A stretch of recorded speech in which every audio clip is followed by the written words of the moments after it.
kasi pag ano ka daw, nagtsuktsakan kayo sa kotse or may ginawa kayong kababalaghan. Tsuktsakan ng magkakaproblema yung kotse mo. Yun daw yung curse ng pag daw sa kotse. Tawag kay Aloy. Malinis. Ayos.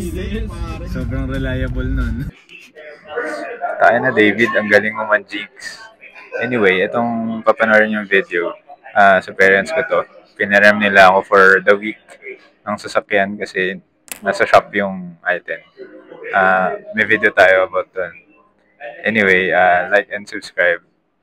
Let's get back to the video. Pero wait, may kasama pala ako. Yan. Sa Ad Cafe kami. So, ayan.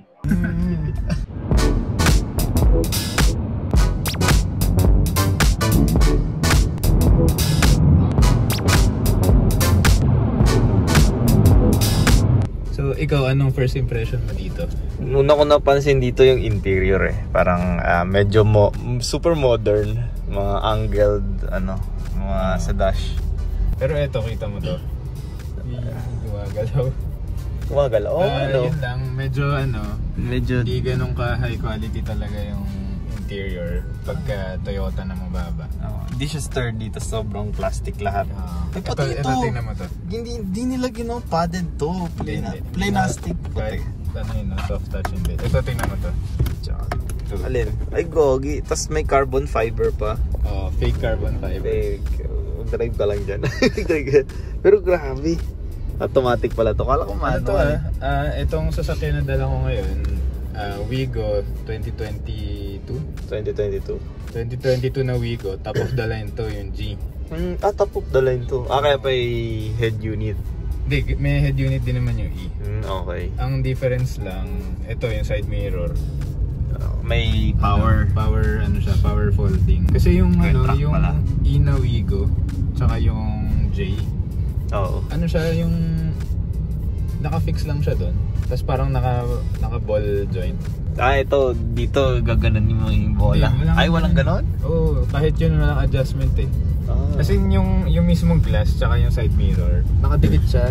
Okay. So hindi mo siya, di ba nag-park ka kunyari. Pag tinupi mong ganon, hindi mo siya ma-adjust. So pag binalik mo siyang ganon, i-adjust mo na naman yung okay. Pangit pala. Sobrang pangit nga Sobrang kahit yung, eto nga napansin ko yung window, parang very very cheap Pero wala, cost savings. Sa ibang bansa, meron silang GR na Wigo version. Dito rin meron. Wala pa. Wala pa ba? Kaya ito yung binili nila kasi wala pa yung mas mataas dito. Pero ang ganda nun, Gogi. Pero kung bibili kayo ng ganitong sasakyan, maraming magandang body kits. Upuan nito, pinagawa nila to. Reupholster. Ayun din pala Same cover lang to. Same dun sa ba to? Sa'yo? Hindi, sa iba sila nagpagawa. Pero ganun din, may halos ganun postage. Pero ang ganda, two-tone, tapos ganda rin upuan, medyo may pagka-pocket seat. Siguro mamayang hapon na lang video natin to. Sige. Kasi nasa work pa kami, medyo tumakas lang kami. Sumakto lang bibili kasi si David ng kape. Uy. Di ko may float pa ako dyan Oo nga Baka di na muna akong bumili. Samahan lang kita. Sige. Wallet ko ba? Ayan. Kasi mamimiss mo ako travel ako Oo nga bukas na ba? Saan ka bansa? Saan ka pupunta? Sa Lagindingan. Sino kasama mo? Hindi pa na. Hazard free. Kami ni Jess. Sila Jess. Grabe may sensor. Pag umaatras. May sensor sa bumper to. May sensor, may camera, pangit quality. May built-in dash.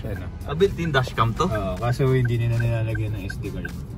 Okay. Kasi ewan ko. Ito meron Kaso may nakalabay? May nakalagay. Ay meron Talaga? Tinanggal ko. Hindi nagre-record pala to. Nagtanggal yung recording, sorry po. Ito, may CarPlay. Ayos. Parang sa Toyota yan hindi siya wireless, kailangan nakasaksak. Okay. Okay. Aircon nito. Pero pangit. Pero meron dito. Meron naman doon sa steering, hands-on. Ito yung yung kung nakita mo yung sa Raze na E. Oo. Ganyan yung head unit nun. Okay. Okay din Pero pala. yung Raze na yung turbo, yung pinakamataas. Top of the yun line. yung 10-inch yung screen. Ganda ng screen. Ito yung aircon. Lahat ng Toyotang na drive ko na generation nito, ganito yung aircon. Yung UI, gen, Ito. Pero ang ganda. Ganyan din sa Hilux. Medyo ganito yung itsura. Start-stop. Wala to sa E. Wala si Isuzu yung E. Ito, may slot pa dito eh. Okay. Saan ang dumi dito? Daming daming balahibo. Dito kasi sinasakay ni Cholo si Macchiato eh. Si Macchiato. Sa likod, gano'n din. Magsi-69 Mamaya, ba tayo? oo, pwede. Mamayang gabi kasi maaga pa eh. Tapos yung etong gauge. Hindi ko alam kung napapalitan yun. Racing yun na. Pero wala siyang ito lang. Wala siyang mga ganun. Oo. Pero mo average 13.9 kilometers per liter. Oo. Tipid. 13.9. Oo, ay tipid na. Actually, May yung akin eh. Gagi, si Umar ba to? Chopra. Ganyan ba kay Mark? Baka. Palay mo siya. Tara, baka sitayin tayo dito. Bilhin na tayo. Tara. Bye. Mamaya na lang. Mamaya na lang. Yeah. Ayun, ito kasi may nakita ako sa sa Shopee. Parehas na parehas dun sa actual. Nakalagay nga lang dito for Grand Item 1.2 liters pero same year naman. Okay. So hindi ko alam kung parehas lang ng parts yun or ano. Pero yung base sa picture, exactly the same. Tsaka transmission naman, feeling ko nire-reuse lang nila. nire-reuse nila yan. Nandito tayo ngayon sa ulit. Kakabili na ng kape. Kape, matcha to eh. O cup holder, check muna tayo sa Ayan. Wala dito. Meron ba? Sa mga gilid. Wala sa gilid. Maliit, may maliit dito kasi small bottle na 500 ml siguro. Ito. Dito kasya. Pero okay lang, hawakan ko na lang. Yan yun.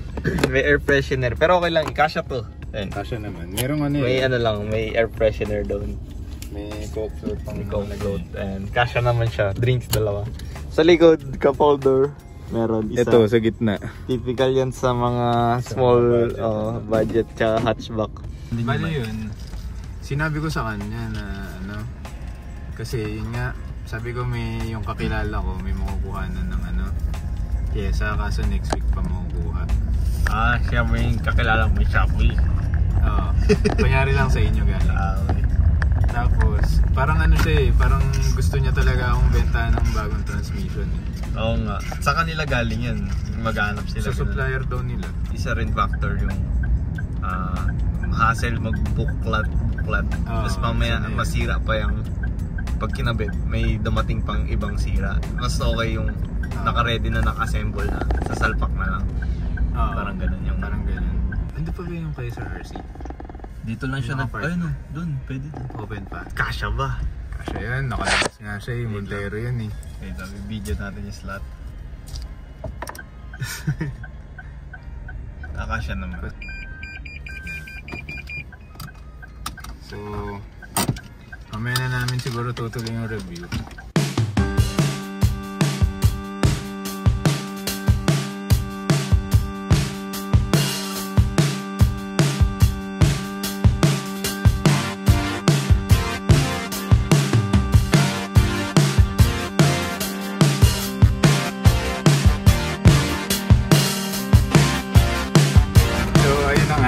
Sabi namin sa last time, tutuloy namin yung review kaso di na namin natuloy.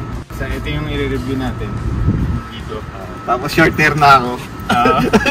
Yun yung update. Tagal naman. Tagal na. Una-una, manipis yung handle.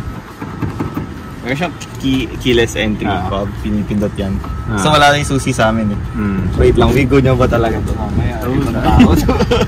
Maliit yung side mirror. Ang side mirror, pinag-usapan na rin natin. Maliit. Yung maliit. Ang laki ng body. Cute lang. Yung shell lang laki. Tapos ang liit ng salamin. Parang side repeaters. Pero okay din kasi parang G ba to? Yung variant mo. Ayan. So ngayon, ito yung top of the line. Tapos, ang pangat ng tunog. Pero malambot kasi yung metal ng ng Toyota. 14-inch wheels. Stock from factory, Bridgestone.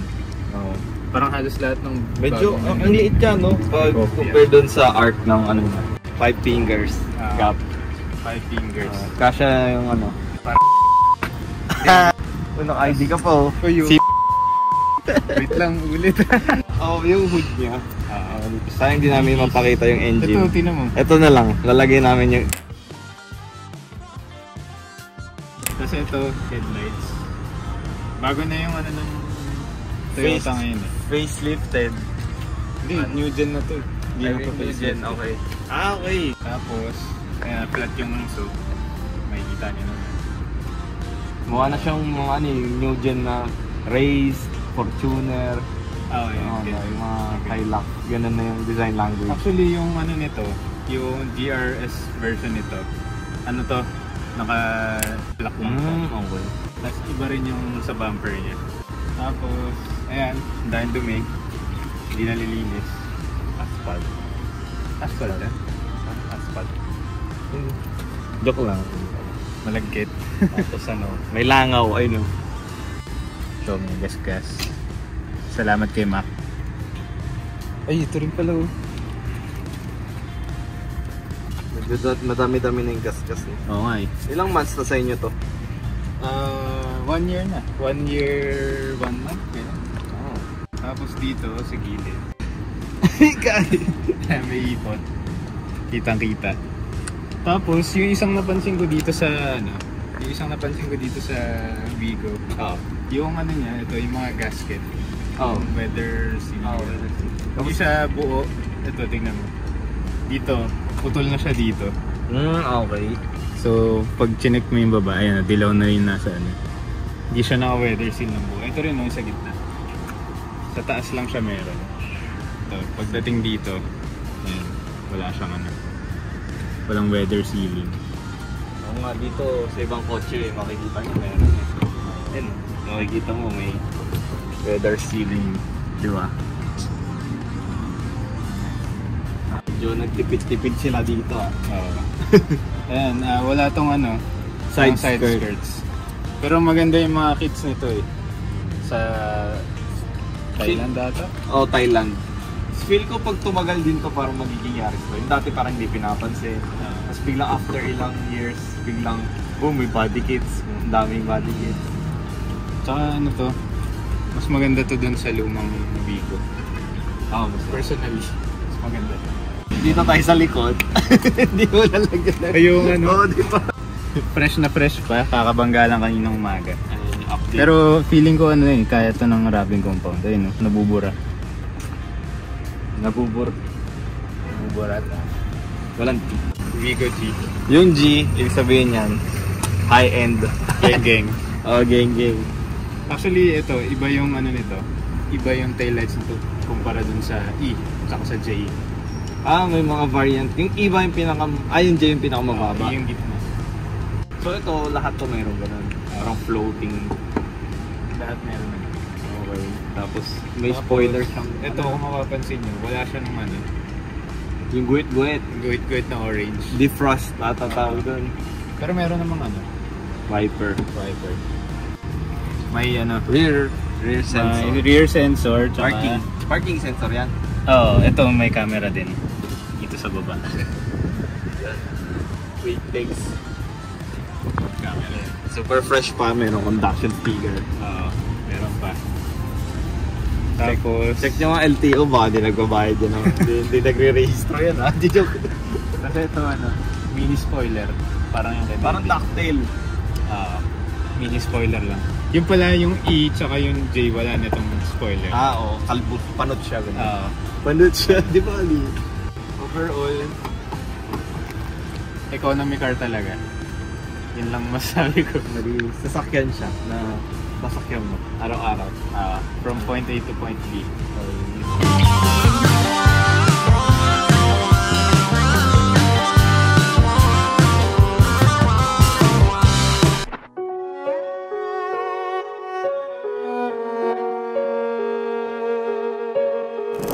Pare, mahal mo raw ako.